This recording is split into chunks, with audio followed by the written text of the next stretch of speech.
Hey guys, what's going on? Welcome to another video on my channel, Hairliciously. If you guys are new, make sure to subscribe so that you guys are going to be informed on the latest hair loss news and treatments. For those who are suffering from male pattern baldness, make sure to visit hairliciously.com to learn more about the proven methods known to treat hair loss. I have my DHT blocking shampoo, the hair growth supplements, which was just recently released, laser helmets, and the micro needling devices, and also derm rollers, which are available for purchase at hairliciously.com and are known proven methods to go ahead and treat hair loss. So today in this video, I will be covering some of the top countries that are known to have the highest percentages of men suffering from androgenetic alopecia. Researchers aren't really quite sure exactly why these countries have the highest numbers of men suffering from hair loss, but we can conclude that there are several factors, several contributing factors, including diet and stressful levels, and more importantly, a genetic disposition to the balding gene. The bottom line is that I think most of us are already aware that not all races and ethnicities are going to bald equally. There is a prevalence of the male pattern baldness gene that tends to vary significantly geographically, and it has actually been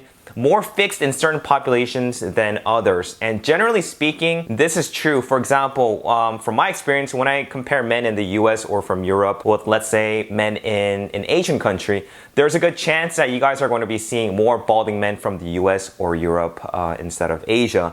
And from my experience, there's no scientific proof or anything like that. This is based on my experience.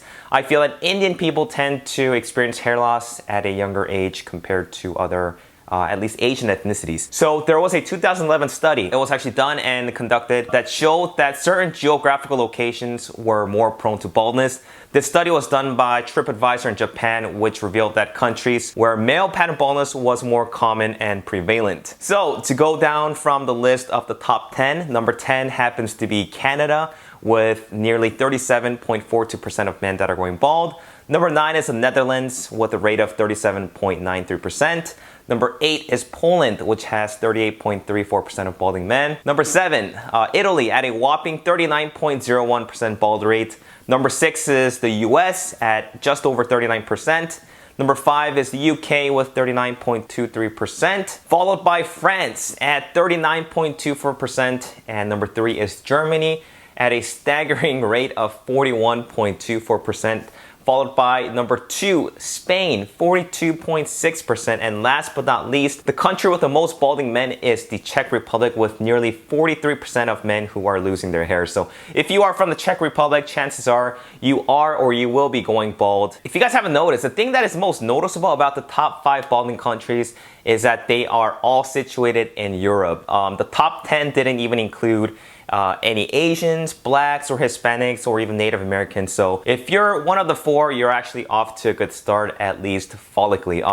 There are several experts who are saying that the Czech Republic has the highest balding rate, partly due to their diet and contributed to their heavy consumption in meat and their lack of vegetables, as well as their sodium-rich foods and sauces. Now, for those who are curious, out of the Asian countries, Japan had the highest balding rate based on the study at nearly 27% of the male population suffering from hair loss. And I was reading through some articles, and the funny thing was that I found an article regarding a Japanese-style pub in Tokyo's Akasaka district that offers a balding discount for those who are losing hair. So they actually give you guys a $5 discount, and if you want to get the discount, you have to admit your baldness to one of the working staff and pretty much show that you are balding to one of the servers. But to get back to the point, I think that it's a combination of both genetic and environmental factors.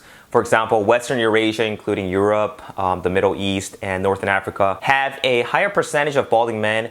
And I feel that these regions have a common lifestyle and cultural origin in terms of diet. And I feel that perhaps their grain and meat heavy diet, as well as a more sedentary lifestyle that came with the Neolithic Revolution, partly plays a contributing factor.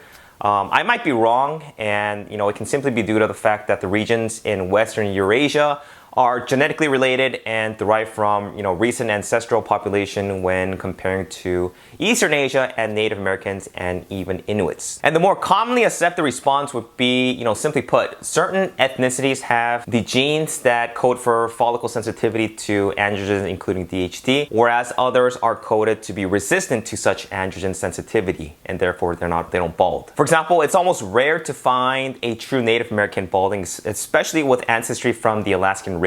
Most of the ones that I've seen are nearly devoid of any body hair. They don't have beards, they don't have any facial hair, body hair, nothing like that. But they always seem to have a thick head of hair. So scientific observation from some studies even conclude that certain Native American tribes are apparently completely immune to hair loss. Completely immune to hair loss. And for those that do show signs of male pattern baldness, it is believed that the tribe's ancestors have partnered with other tribes, leading to the introduction of the genetic predisposition of male pattern baldness. So guys, let me know in the description why you think certain ethnicities tend to bald more than others, and hopefully we can get a discussion going on. If you guys are from Europe, let me know, I guess, your personal experience as far as to hair loss and what you've observed from Europe. But that's pretty much it, guys. If you guys have any questions, please make sure to leave me some comments below, and I'll talk to you guys next time. Take care.